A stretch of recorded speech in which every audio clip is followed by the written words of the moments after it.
Hey everyone, welcome back. Ready to dive in with me again. Always ready to explore these thought-provoking topics. Absolutely. So, today we're tackling this idea of being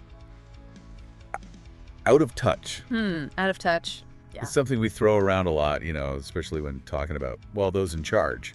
Yeah. Politicians, big companies, you name it. Right. We're digging into an excerpt, actually. It's called Out of Touch, an insult to the intelligence of the American people. Catchy title, right? Definitely grabs your attention. But it really gets at something kind of unsettling.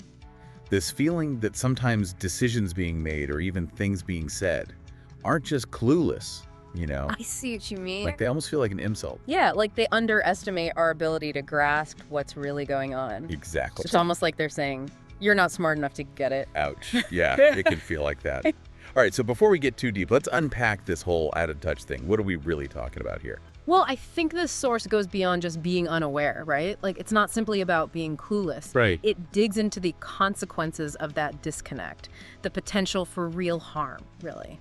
Consequences harm. Okay, I'm intrigued. So define it for us. What does it actually mean to be out of touch in this context? It's about a lack of understanding, a lack of empathy, and frankly, a lack of concern for other people's realities. Makes sense.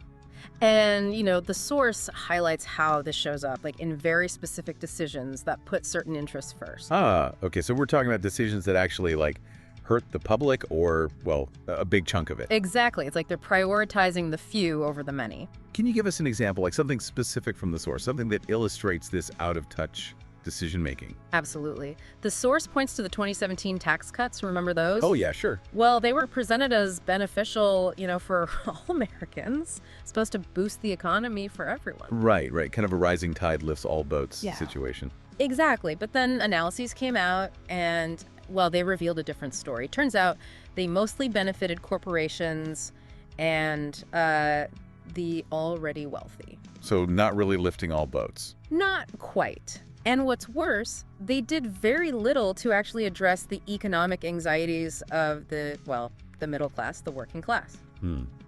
That's a great example because on the surface, you hear tax cuts, you think, hey, more money in my pocket. Right, exactly. Seems like a good thing. But then the reality is way more complex.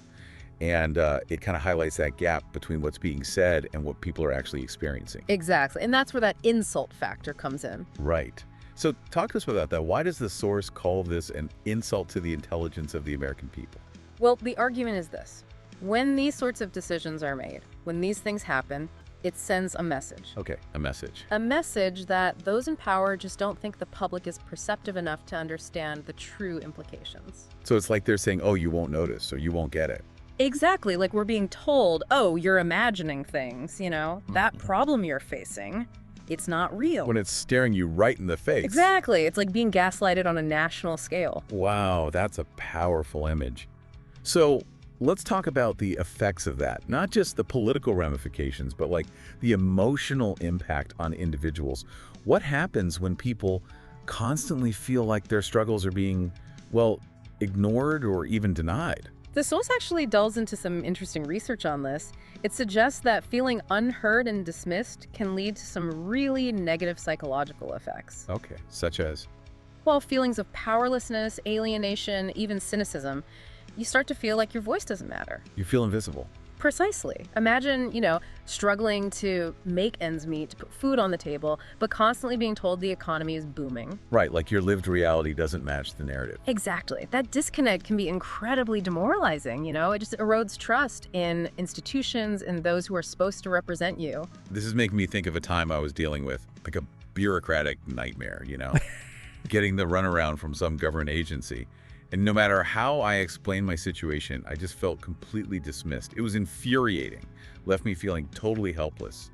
But let's zoom out a bit, look at the bigger picture. What are the broader societal consequences of this disconnect? Well, the source is very clear about this. It argues that when a large portion of the population feels ignored, misunderstood, unheard, it creates fertile ground for some pretty serious problems. Like what?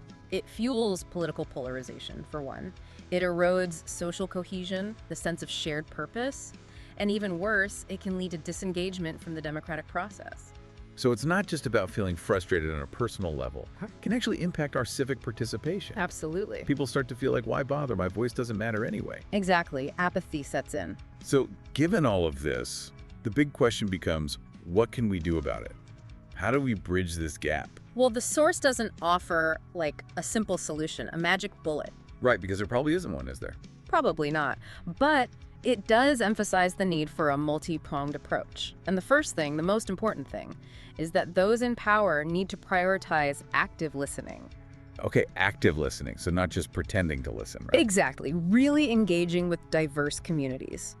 Understanding the lived experiences of those they represent. So it's going beyond those superficial gestures and photo ops, really getting into the nitty-gritty of what people are going through. Precisely. Walking a mile in their shoes, as they say. Got it. What else does the source recommend?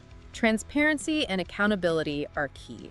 Decisions need to be made in the open, with input from those who will be affected, not behind closed doors with lobbyists and special interest groups. Makes sense. And what about the role of ordinary citizens? What can we do to make sure our voices are heard? Well, the source really highlights the power of collective action.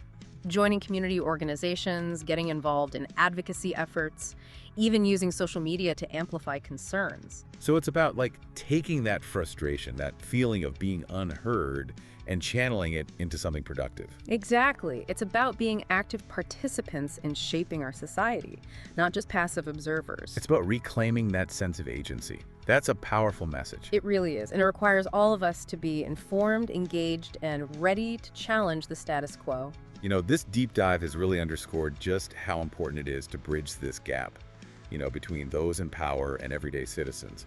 The source, I think, makes a really strong case that when people work together, when voices are heard and respected, progress is possible. I totally agree. We can achieve so much more when we're all on the same page. But it also leaves us with a pretty crucial question, right? What happens when those in power resist meaningful change? What do we do then? How do we navigate that challenge and, build a more responsive, a more inclusive society? That's the million-dollar question, isn't it? It really is. That's something for all of us to think about, to grapple with, because ultimately the future depends on it. Well said. We have a lot of work to do. We do. Thanks for joining me on this deep dive. Until next time, keep those questions coming, keep those conversations going, and stay engaged. Absolutely. It's been a pleasure, as always. Take care, everyone.